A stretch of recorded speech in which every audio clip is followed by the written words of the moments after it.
I'm Amy Cherry. This local news is a service of Flagler County's Toyota dealer, Beaver Toyota, here to wow ya. A shelter inside a Bunnell church is fighting for its life. The Sheltering Tree, which runs a cold weather shelter inside the First United Methodist Church, is appealing a recent zoning board decision which halted it from operating. The board found the church was hosting the shelter without a formal permit.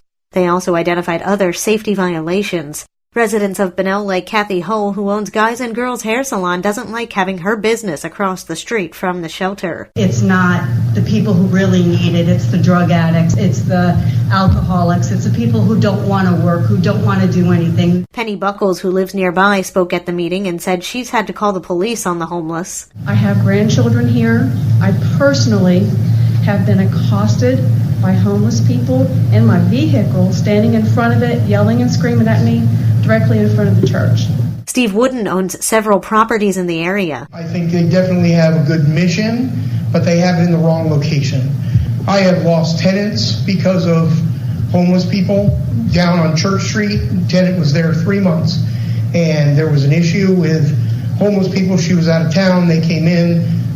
They were loitering on her back porch, using her washer and dryer back there to launder her clothes while she was gone because of an unsecured gate. James Bellino, pastor with Church on the Rock, was the final speaker of the night. He accused Wooden and others of having the not in my backyard mentality. He says he's seriously disappointed in the city of Bunnell. You're forcing them out of an area. You're not solving an issue because the homeless will be here. Whether you have a shelter or you don't, you're going to have homeless.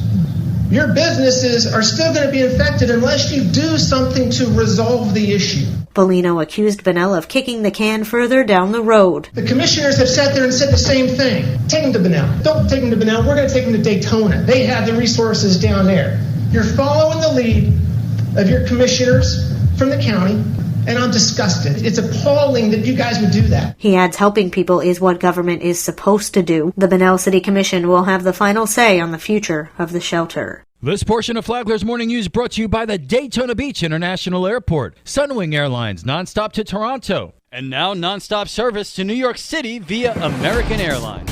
A stolen dump truck in Palm Coast crashes at Mayport Naval Station in Jacksonville. With more, here's Tony Magoo. On Tuesday morning, the Flagler County Sheriff's Office responded to Corey Enterprises Lawn and Landscape on Hargrove Grade in Palm Coast because of a reported stolen dump truck. The employees there said that a man walked in, grabbed a set of keys, and then drove off northbound on I-95 in a Ford F-350. The stolen truck was equipped with GPS, allowing an employee to locate it at the Mayport Naval Station in Jacksonville. Sheriff Rick Staley said that this one is a head-scratcher. It is unknown why he stole the vehicle and why he purposely rammed the gate at the Naval Air Station in Jacksonville. The suspect, identified as 24-year-old Rodney Simeon from Miami, was taken into custody by Jacksonville sheriff's officers and military personnel and was arrested on a warrant for grand theft of a motor vehicle and burglary of an occupied structure. Additional charges may be pending from other agencies. The sheriff's office is coordinating further investigation with state authorities. For Flagler's Morning News, I'm Tony Magoo.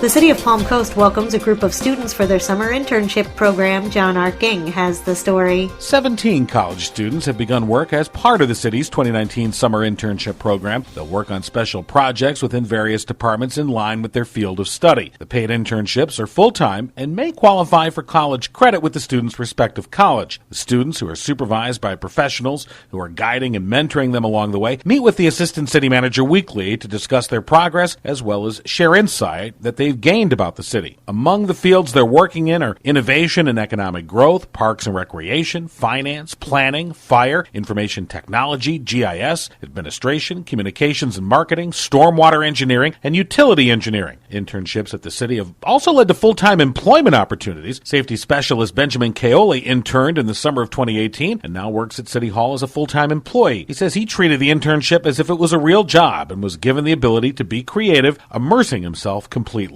From the WNZF Newsroom, I'm John Arkin.